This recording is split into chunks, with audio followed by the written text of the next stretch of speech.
Well, hey guys, welcome to Solar Cabin Channel. Hello, Tougher. Gotta throw a ball, hold on.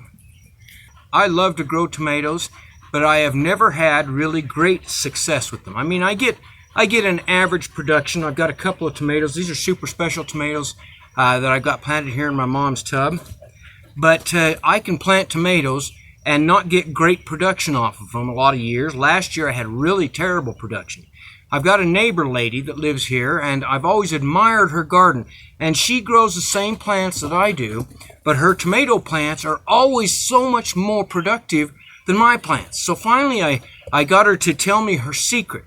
And I'm going to share it with you. And it may sound a little bit strange and funny, but I've actually already seen some difference in the way that my plants are putting on or setting maters. Now, what she does is she tells me you have to tickle your maters.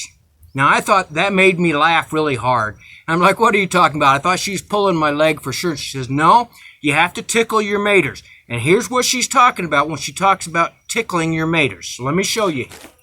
Okay, so here you can see my tomato plant, and you can see that it's got some blooms on it, okay?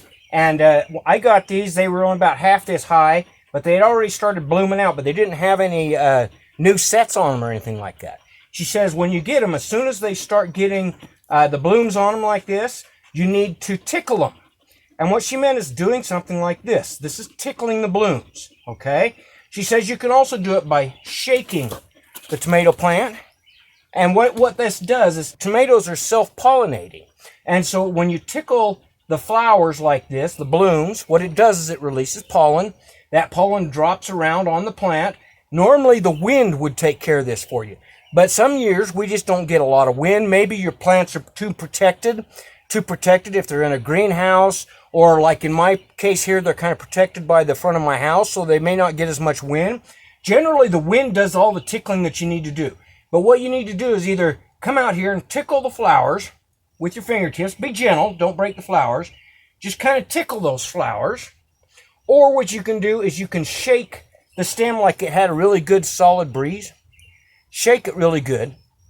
This will cause those flowers to release their pollen so that it self-pollinates. And you can see, I just started doing this when I started getting blooms on it, and I've already got a tomato set there, another little tomato set up there, and on my other one I've already got 3 or 4 little tomatoes set on. So I think it does work. I don't think she's pulling my leg, and I did a little research on it, and it says yes, you can do this. Now, if you want to be more technical, you can get a soft bristle paintbrush, and you can just kind of brush them like that. Some people use an electronic toothbrush, which stimulates and simulates bees landing on them, because bees get on there and you know how they kind of dance around and flutter around. Basically does the same thing, but you can do the same thing just by tickling the flowers on your tomato plants.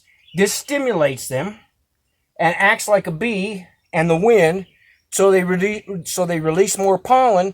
And that way, because they're self-pollinating, more pollen drops onto each of the stems. You're going to get more sets from each of the flowers. So go tickle your tomatoes, folks.